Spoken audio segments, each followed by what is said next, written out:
Look, I was originally going to make a video recapping Kendrick Lamar's recent beef with Drake, but I have absolutely no idea what's going on there. Let's watch more Escape from Scorpion Island, baby!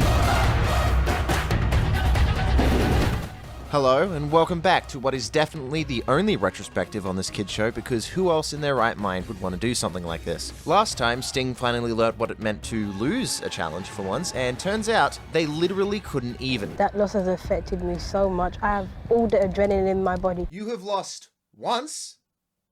Calm down. With that, Claw became the ones victorious and gained their fourth member, Ayla, meaning now the teams are tied once more. We'll get back to Sting and Claw later, but for now, let's once again catch up with the Limbo captives. It's back to Limbo.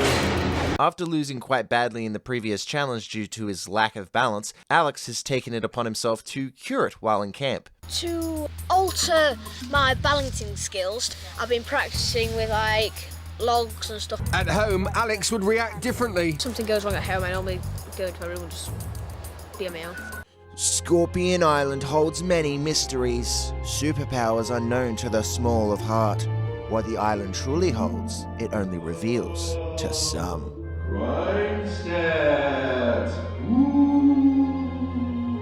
I'm just hoping that Alex is finding this extra effort helpful. I reckon my balance has improved, slightly.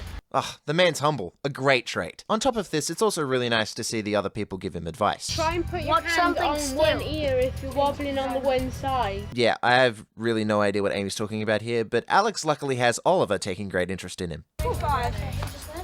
And if you don't remember Oliver, he's the kid Alex seemed to really like in the first episode. Oliver seems to have given himself the role of Alex's balancing coach, closely watching every time Alex attempts it again and again. And you also see more of him during the challenge that they have to undergo that afternoon. Alex doesn't even bother trying to read the message this time. I guess once you read the note, it offers you no temptation ever again. The challenge today was a bit of a Chinese whisper thing. Each captive of Limbo has to pass the same sentence around in a circle without any mistakes or errors. However, each captive also has to do a task before they can pass the message along. What's the all-important sentence they need to remember? 56 scorpions stinging and scurrying stealthily in the stove. Lucky none of the kids on the show have a lisp. Livy has the comfortable task of starting off the chain, so it's impossible for her to stuff it up, and she gives it to Lizzie, who is a different person by the way, who then has to spell her name backwards. She then says the message to Lachlan, who has to Suck on a lemon. He just eats it because he doesn't care and then passes it along to Kai. Guys, I've got to name 5 capital cities.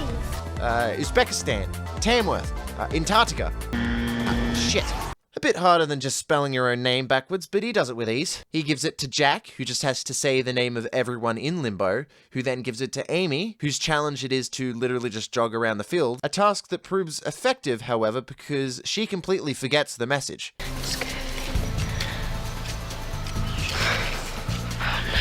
Oliver already is aware of how screwed up they are, but the upside is that his task is to just eat a banana. How is that a task? Is he allergic? That'd be challenging. Oliver passes it on to Alex, who of course has to do cardio because the show I think just hates him, and he finally delivers the message back to Livy. And yes, there were a few errors. He said nothing. What? 56 scorpions scurrying around the city. I don't understand why everyone's getting angry at Alex though, because Amy was clearly the one who got it wrong to begin with. How could you forget that? I'm slightly forgetful as well. I heard the 56 spiders. I got that bit right. There were scorpions, Alex. 56 scorpions. Don't worry, I still believe in you. Anyway, for the first time, the captives failed at the game, which means they actually have to suffer a forfeit. Previously, they've been threatened with basic rations and no talking for the rest of the day, but for failing this challenge, they've been forced to be stuck with each other. Literally. We've got tethered together. Kai is stuck to Alex, mainly because he was a dog to him the last episode. Livy and Lizzie are stuck together because their names are annoyingly really similar. And Lachlan and Oliver are stuck together since they both really wanted to control the game from the first episode. He's cool, so. Great to see that they're getting along. Always look on the bright side. They've butted heads before, only because both of them haven't really been able to get out of Limbo yet. That may all change though, because now we return to the world-famous Stone of Selection. And for this, you're going to have to be extremely courageous. They truly do, Joel. For it is writ that whoever show cowardice when sticking their hand inside the stone shall be removed from that hand. You think this island is playing around? You are wrong, my friend. On blue, we have Lachlan, Kai, and Lizzie. On white, we have Oliver, Jack, and Livy. Alex and Amy weren't stung at all, but I guess that's what happens when you lose that hard the previous day. The upside of that is that Lachlan and Livy get to have a go. Both of them have missed out on the first 2 challenges outright. Livy and I both missed out on the first 2, so we're a bit annoyed about that. Speaking of which, it's time that we have a look at what that challenge actually is. Its real name is Fearfall, but I'm going to call it... Suspended down the falls are 8 coloured coconuts and 1 skull. Usually they would have them all be skulls, but not enough people volunteered there, so coconuts are the next best thing. One team member has to go down the falls and collect them, another team member operates the rope from above, and the third and final member will simply spot for the other 2, giving directions on where to go. First to remove the coconuts and the all-important skull and back up the top of the falls wins. It's time to talk tactics. We drop down a couple, take one out, then another one out. There's Oliver casually laying down the law like he does, something he's done consistently the entire time of the show so far. Right from the beginning, he saw himself as a natural leader.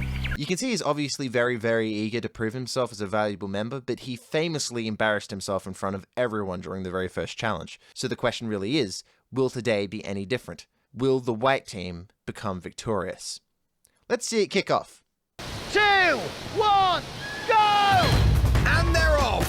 Oh, this is a bad start for the whites. Oh. She's made Oliver haul Jack upwards, so he's just hanging over the waterfall. Kai is communicating much more clearly with Lizzie. The Blues are making light work of this. Oh no. No.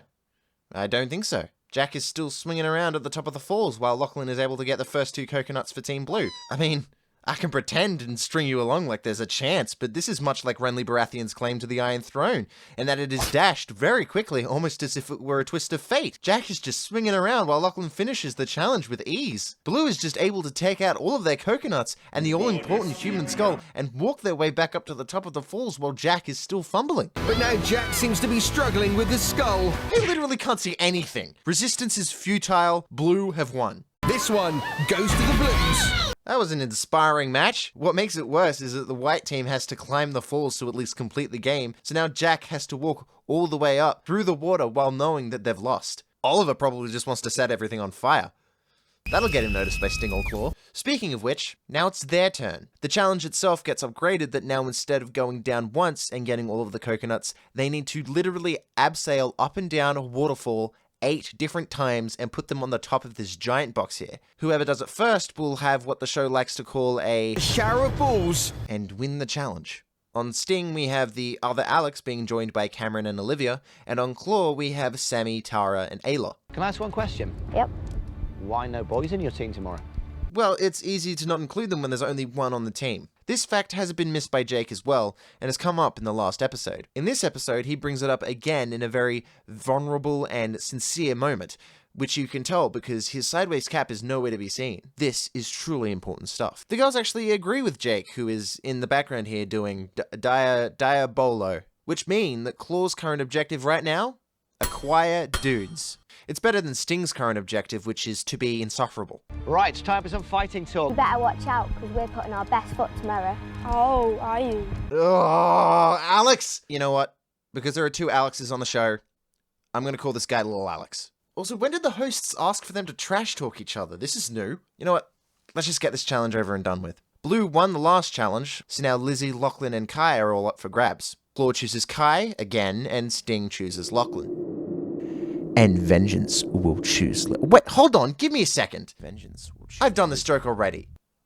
Why is everybody avoiding Lizzie? Go! Ayla seems to be pretty set on confidently giving Claw a head start, and the game is pretty neck and neck the entire way. This is so close. Sting are just ahead with their coconuts. This could be the closest challenge yet. Olivia's made it to the top, and she's evened things up for Sting. 3-all. Once the game gets to 3-all, it's clear that Ayla is already tiring out. Olivia's got amazing technique. Well, Lachlan is spotting for Team Sting from his birdcage, which is what little Alex is supposed to be doing, unlike him to usurp someone else's responsibilities. Okay, so most of you have probably heard the term callback. For some reason, even though Joel is talking about points, there's no visual like in the first episode to show it, so it's hard to know exactly who's behind and who isn't. All I know is that Sting is just a little ahead of Claw, which is bad for Claw's cause. Claw can do nothing really but wait for Sting to mess up, and it doesn't look good. Claw are now looking really tired. That's Ayla taking Claw to 6, but they're slipping further and further behind Sting. Right here, Ayla just sort of succumbs to the waves of Thunder River, I guess. Her mind flows like water as the real world ceases to be. What waves of imagination overcome her? What drops of wisdom will she soak in the righteous sun shining with undoubtful truth in rays of golden lessons? I'm stalling. Sting never falters in this challenge, and Olivia is able to show off her balls before anyone else. It's there!